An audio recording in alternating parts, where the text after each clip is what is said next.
ابن زیدون نے الماس سے کہا، یہ زیادتی ہے، انہیں چھوڑ دو۔ الماس نے جواب دیا، اسے میرے ہاتھ سے صرف امیر یوسف بن تاشفین چھڑا سکتے ہیں۔ ابن زیدون نے سوال کیا، انہوں نے تمہارا کیا قصور کیا ہے؟ آپ کو ابھی معلوم ہو جائے گا۔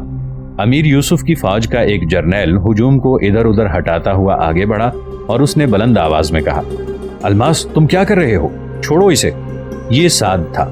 الماس نے کہا، آپ اسے نہیں جانتے، جب یہ قرطبہ کے گورنر کا نائب تھا تو اس نے ہماری جائیداد ضبط کرنے کی دھمکی دے کر مجھ سے 300 دینار وصول کیے تھے۔ میں اسے امیر یوسف کے سامنے پیش کرنا چاہتا ہوں۔ وزیر چلایا، یہ جھوٹ ہے، میں اسے نہیں جانتا۔ الماس نے کہا، میں قرطبہ سے 1000 گواہ مہیا کر سکتا ہوں، ان میں سے 200 ایسے ہوں گے جن سے تم نے زبردستی رشوتیں لی ہیں۔ سعد نے کہا، امیر یوسف ان معاملات میں دخل نہیں دیں گے، اسے چھوڑ دو۔ اتنی دیر میں عبد المنعم، احمد، حسن اور ادریس جو سعد کے خیمے میں ٹھہرے ہوئے تھے وہاں پہنچ گئے اور الماس نے بادل ناخواستہ وزیر کو چھوڑ دیا۔ ابن زیدون نے آگے بڑھ کر الماس کے کندھے پر ہاتھ رکھتے ہوئے کہا، مجھے یقین ہے کہ انہوں نے آپ سے رشوت ضرور لی ہوگی، لیکن اب انہیں کافی سزا مل چکی ہے۔ میں وعدہ کرتا ہوں کہ انہوں نے جو کچھ آپ سے لیا ہے وہ آپ کو واپس مل جائے گا۔ امیر یوسف ہمارے مہمان ہیں اور انہیں ایسی باتوں کے لیے پریشان کرنا ٹھیک نہیں۔ الماس نے جواب دیا، مجھے پیسوں کی ضرورت نہیں، میں انصاف چاہتا ہوں، اور میں اس دن کا انتظار کروں گا جب امیر یوسف کو اس ملک میں انصاف کرنے کا اختیار ہوگا۔ الفانسو کا خطرہ ٹل جانے کے بعد وہ رسی بھی ٹوٹ چکی تھی جس نے ملوک الطوائف کو عارضی طور پر ایک دوسرے سے منسلک کر رکھا تھا۔ زلاقہ کی فتح کے بعد اطمینان کا سانس لیتے ہی انہوں نے ایک دوسرے کے خلاف سازشوں کے جال بچھانے شروع کر دیے۔ ان سب کا یہی خیال تھا کہ امیر یوسف جس پر زیادہ مہربان ہوگا اسے سارے اندلس کا حکمران بنا دیا جائے گا۔ امیر یوسف کی قیامگاہ کے باہر وہ ایک دوسرے کے ساتھ بغلگیر ہو کر ملتے، امیر یوسف کی سادہ زندگی کا مذاق اڑاتے اور اس پر اس قسم کے شبہات کا اظہار کرتے۔ یہ واپس نہیں جائے گا، یہ اندلس پر قبضہ کرنا چاہتا ہے، عوام اور علماء اس کے ساتھ ہیں، ہمارے بڑے سے بڑے عہدیدار کے مقابلے میں اس کے معمولی سپاہی کا زیادہ احترام کیا جاتا ہے، یہ ہمارے مرمری ایوانوں میں اپنے گھوڑے باندھا کریں گے، اندلس کے تمدن اور ثقافت کا جنازہ نکل جائے گا۔ معتمد نے اسے اشبیلیہ میں ٹھہرنے کی اجازت دے کر غلطی کی ہے، اب یہ ممکن نہیں کہ وہ ہمارے محل دیکھنے کے بعد اپنے جھونپڑوں میں واپس جانا پسند کریں۔ امیر یوسف کی قیامگاہ میں وہ ایک دوسرے کے خلاف شکایات کے دفتر کھول دیتے۔ اشبیلیہ کا حکمران بطلیوس کے حکمران کے خلاف زہر اگلتا، غرناطہ کا حکمران المریہ کے حکمران کے خلاف شکایت کرتا، مرسیہ کا امیر معتمد کی برائیاں گنتا۔ غرض یہ سب ایک دوسرے کے چہرے پر سیاہی تھوپنے کی کوشش کر رہے تھے، اور افریقہ کا مجاہد یہ محسوس کر رہا تھا کہ ان سب کے چہرے داغدار ہیں۔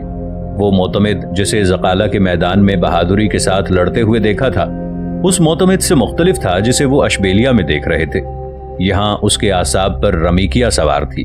امیر یوسف کی آمد سے قبل وہ اشبیلیہ کی ہر محفل کا چراغ تھی، لیکن اب وہ اپنے محل کی چار دیواری کے اندر ایک بے بس قیدی کی زندگی گزارتی تھی۔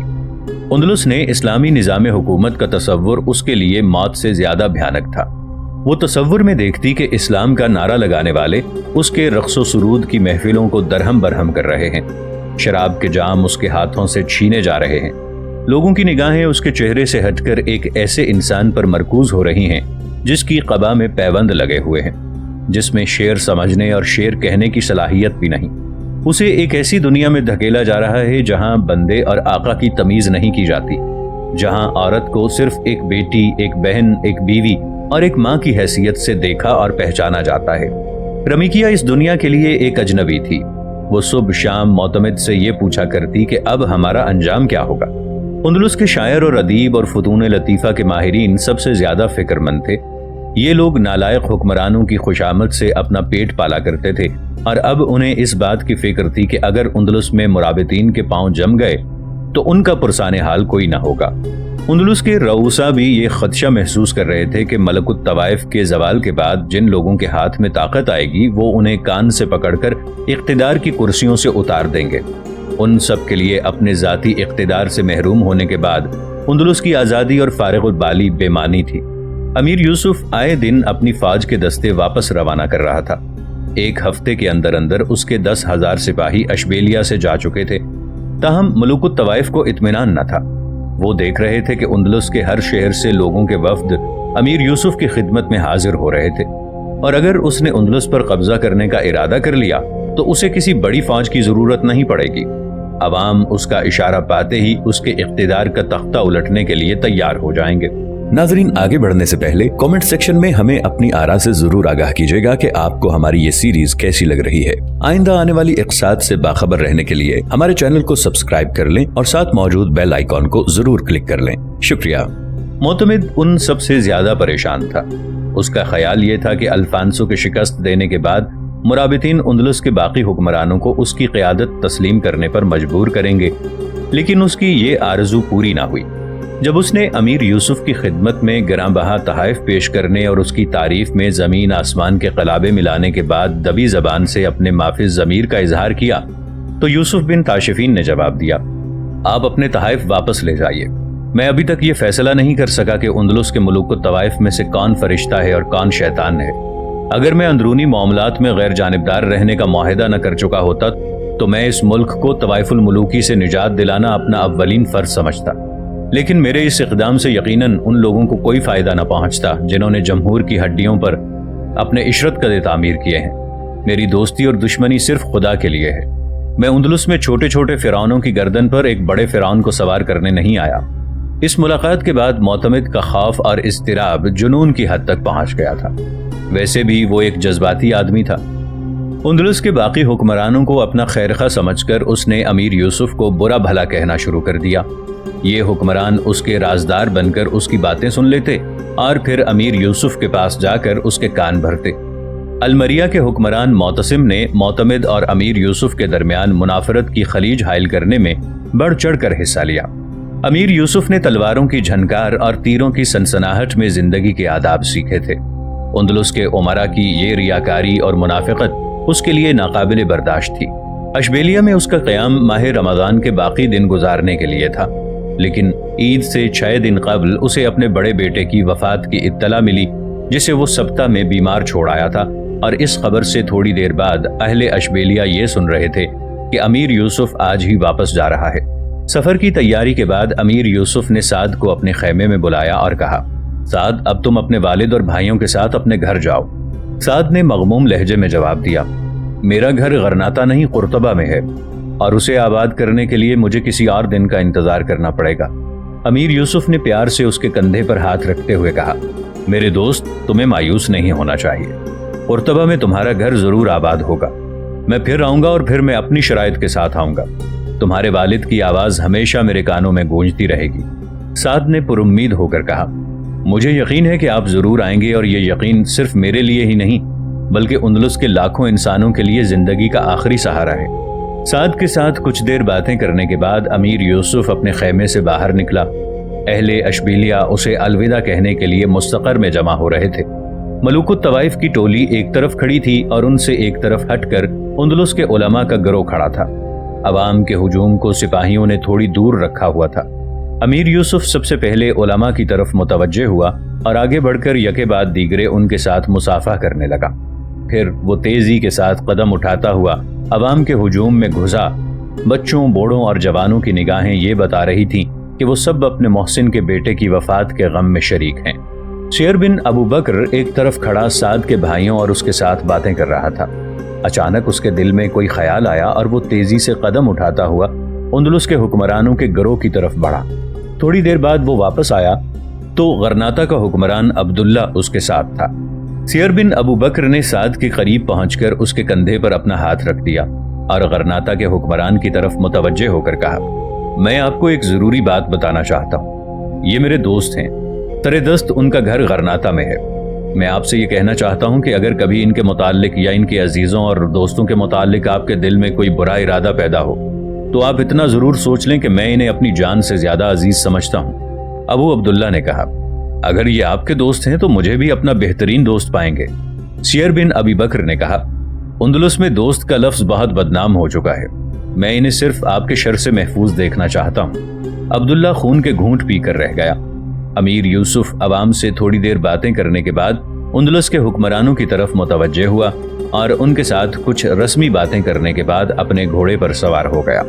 جس وقت اشبیلیہ کے عوام آہوں اور آنسوؤں کے ساتھ اندلس کے محسن کو خدا حافظ کہہ رہے تھے، ملکہ رمیکیہ اپنے محل میں جشن کی تیاریاں کر رہی تھی۔